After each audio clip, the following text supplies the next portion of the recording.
मानव वन्यजीव रक्षकों की नियुक्ति प्रक्रिया को अपारदर्शी बताते हुए ईआर संस्था के सौरभ डोंगरे ने इन नियुक्तियों को तत्काल निरस्त कर नए सिरे से पारदर्शी प्रक्रिया के माध्यम से नियुक्तियां किए जाने की मांग आयोजित पत्रकार परिषद में।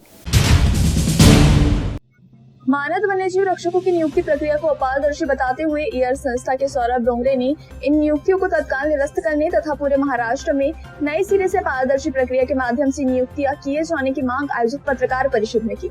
इस समय डोंगरे ने आरोप लगाया कि नियुक्ति प्रक्रिया के दौरान तत्कालीन मुख्य वन संरक्षक सभी आवेदकों को आश्वासन दिया था कि पूरी प्रक्रिया पारदर्शी होगी, तभी सभी दस्तावेजों और चयन प्रक्रिया की जानकारी देखने के लिए किसी विशेष अनुमति की आवश्यकता नहीं होगी। लेकिन जब इस संबंध में विभागीय अधिकारी चौधरी ने जानकारी मांगी तो उन्होंने मुख्य वन संरक्षक की अनुमति के बिना कोई भी जानकारी उपलब्ध कराने से इनकार कर दिया। उन्होंने कहा कि नई नियुक्तियों का उद्देश्य नए लोगों को अवसर देना था और पहले से मानव वन्यजीव रक्षक रहे व्यक्तियों को दोबारा मौका नहीं दिया जाना था। इसके बावजूद चयन प्रक्रिया में पारदर्शिता नहीं रखी गई। कई लोगों ने इस पद को स्थायी नौकरी समझकर आवेदन किया, लेकिन बाद में यह कहकर उनके आवेदनों को निरस्त कर दिए गए कि यह कोई नियमित सरकारी नौकरी नहीं है। इस समय सौरभ डोंगरे ने कहा कि महाराष्ट्र के अन्य जिलों में 4 मानव वन्यजीव रक्षकों की नियुक्ति की गई, जबकि चंद्रपुर जिले में बाघों की संख्या मानव वन्यजीव संघर्ष तथा वन क्षेत्र अन्य जिलों की तुलना में अधिक होने के बावजूद केवल 2 लोगों की नियुक्ति क्यों की गई। उन्होंने बताया कि पहली चयन सूची में उनका नाम शामिल था, लेकिन प्रधान मुख्य वन संरक्षक बदलने के बाद दूसरी सूची तैयार कराई गई,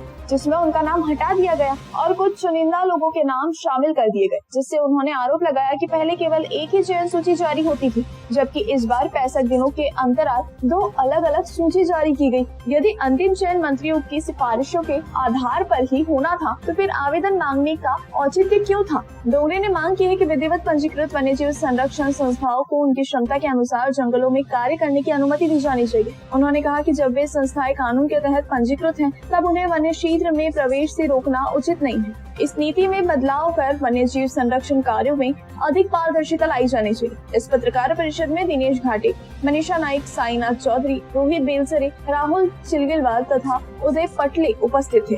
रक्षकाच्या ज्या नियुक्त्या झाल्या आहेत त्या रद्द करण्यासाठी आम्ही हे पत्रकार परिषद घेत आहोत। काही जिल्ह्यामध्ये 4 वन्यजीव रक्षकच्या नियुक्त्या झाल्या आहेत, काही जिल्ह्यामध्ये 3 झाल्या, तर चंद्रपूरमध्ये फक्त 2 जणांची निवड झाली आहे।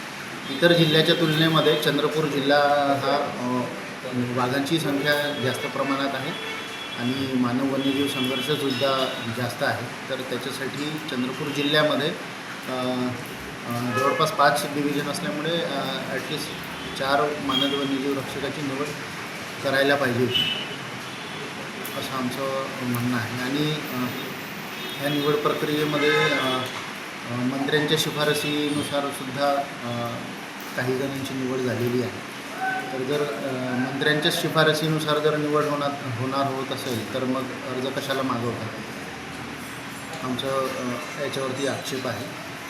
आणि ह्या सगळ्या मागण्या ज्या आहेत मान्य न झाल्यास आम्ही कोर्टामध्ये जाणार आहोत। आणि चंद्रपूर जिल्ह्यामध्ये जितक्यासुद्धा NGO आहेत त्यांनासुद्धा प्रत्येक डिव्हिजनमध्ये त्यांच्या क्षमतेनुसार काम करू देण्यात यावं याच्यासाठी सुद्धा आपण मागणी करणार आहे।